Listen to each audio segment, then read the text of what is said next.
KGF 2 के teaser ने world record बनाया, ये दुनिया जानती है। यश सुपरस्टार बन गई, ये भी दुनिया जानती है। लेकिन ये मैजिक जो हुआ है वो कोई तुक्के से नहीं हुआ है।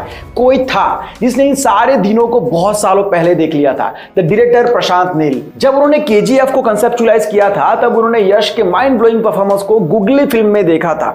तब से लेके वो यश के इस अवतार रॉकी को लेकर इतना श्योर थे जितना आज हम लोग श्योर है कि भाई KGF का रॉकी यश ही हो सकता है और कोई फिट हो ही नहीं सकता। उस टाइम पर यश इतने बड़े स्टार नहीं थे, फिर भी इतने बड़े प्रोजेक्ट के लिए इस एक्टर के ऊपर थप्पा लगाना कोई तुक्का नहीं था। एक डायरेक्टर का विजन था, भरोसा था। यश की गूगली फिल्म 2013 में आई थी। तब से लेके इस डायरेक्टर ने इस प्रोजेक्ट के लिए उनका इंतजार किया कि मैं इंतजार करूंगा, लेकिन मेरे लिए KGF का रॉकी यश ही है और रहेगा। और शायद इसीलिए ही हम सब, पूरी दुनिया आज KGF को, रॉकी को और यश को इतना कनेक्टेड फील करती है।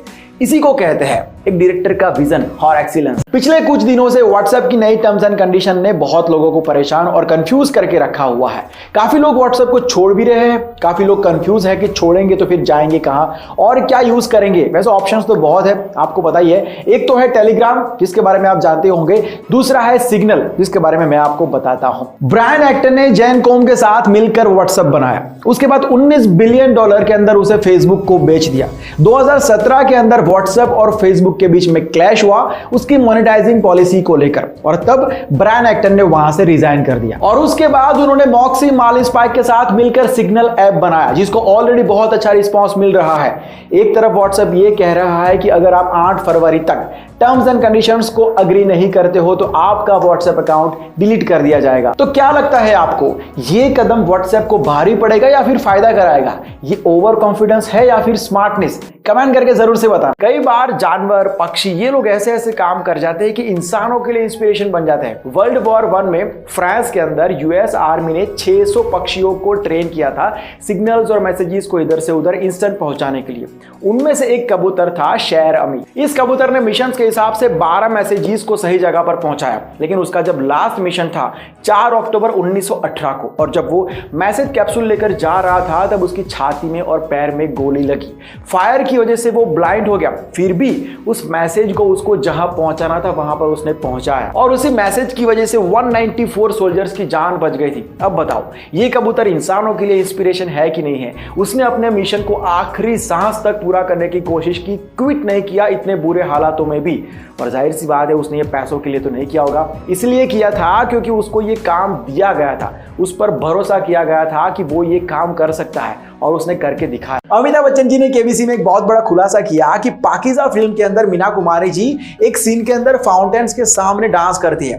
उन फाउंटेन्स के अंदर डायरेक्टर कमल अमरोही जी ने नॉर्मल पानी नहीं, गुलाब जल यूज किया था। वैसे पाकीज़ा फिल्म के बारे में और भी कई सारी मजेदार बातें हैं। फिल्म को बनने में 16 साल लग गए थे। फिल्म बंद हुई, शुरू हुई, बहुत सारे क्लैशेस, प्रॉब्लम, बहुत कुछ हुआ था। सबसे मजेदार बात यह है कि फिल्म जब बनना शुरू हुई थी तब ये ब्लैक एंड व्हाइट थी। आधी फिल्म शूट हो गई तब मार्केट में एक नई टेक्नोलॉजी आई, कलर टेक्नोलॉजी।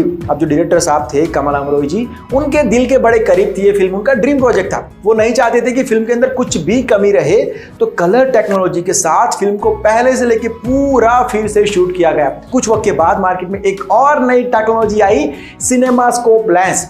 भाई साहब ने हॉलीवुड के स्टूडियो से लेंस को किराए पर लिया और फिल्म को पूरा फिर से शूट किया, और ये फिल्म बनी भी मास्टरपीस थी। अगर नहीं देखी है तो जरूर से देख लेना। जब हम एक टाइम पर दो चीजों के बारे में एक साथ सोचते हैं, जब हमारे दिमाग में दो थॉट्स एक साथ में चलते हैं, तब हमारी मेंटल एनर्जी ज्यादा कंज्यूम होती है, जिसे कहते हैं कॉग्निटिव बैंडविड्थ, जिसकी वजह से ही हम फोकस कर पाते हैं, हमारी क्रिएटिविटी, प्रोडक्टिविटी को बढ़ा पाते हैं। लेकिन अनफॉर्चुनेटली हमारे अंदर इसका अमाउंट लिमिटेड है। हम एक टाइम पर एक ही चीज पर काम कर सकते हैं, एक ही चीज पर फोकस कर सकते हैं, और यही हमारा नेचर है। लेकिन हम ऐसा नहीं करते हैं। ज्यादातर लोग सुबह उठने के साथ ही सोशल मीडिया चेक करना, न्यूज देखना और भी बहुत सारे कामों के अंदर अपनी एनर्जी वेस्ट कर देते हैं, जो उनके अपने काम से बहुत कम इंपॉर्टेंट होती है। तो एक टाइम पर सिर्फ एक ही काम करो, और वो काम जो आपके लिए सबसे ज्यादा जरूरी होता है। और खास करके सोशल मीडिया को बेवजह स्क्रॉल करने में आप बहुत ज्यादा थकते हो मेंटली, जिसका असर आपके काम के ऊपर 100% होता है। तो अब से इस एनर्जी को हिसाब से यूज किया करो। आपके पैसों से कई गुना ज्यादा वैल्यू है इसकी, इस बात को कभी मत भूलना।